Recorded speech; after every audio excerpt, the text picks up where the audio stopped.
In 1787, American and world history changed forever with the creation of a document outlining how the U.S. government would function after the debacle of the Articles of Confederation and Shays' Rebellion. At first trying to revise the Articles, the Founding Fathers realized that they could never sustain a nation for decades or centuries.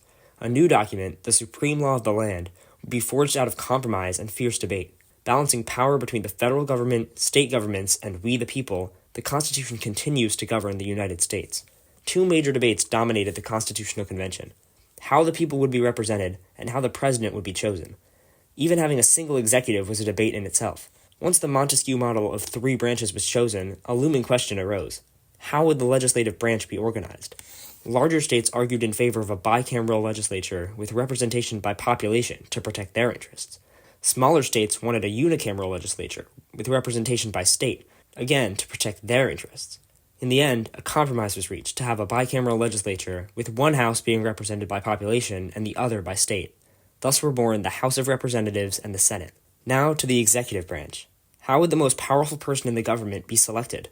Again needing to compromise between small and large states, the Electoral College was born.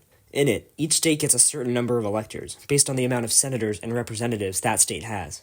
State governments are allowed to split the electors' vote however they want. However, most simply give the winner of a plurality all of their electoral votes. The president is whoever gets the most electoral votes, not the most popular votes, and this system favors smaller states with less of a population. Because of the debate, some important clauses were included in the Constitution. One of these is the Supremacy Clause, stating that the federal government always trumps that of the states, shutting down the weakness of the Articles. The Commerce Clause gives exclusive jurisdiction of interstate commerce to Congress, and the Elastic Clause gives the government the power to do anything deemed necessary and proper to carry out its responsibilities. This clause especially was a boon to loose constructionists of the Constitution, who wanted to interpret the document broadly to give the government more power. Some people, however, thought the Constitution gave the government too much power. As such, the first 10 amendments were drafted and ratified, protecting people's freedom of speech, religion, and the press, as well as due process. The 10th Amendment also strengthened states' rights by giving them power over everything not given to the federal government.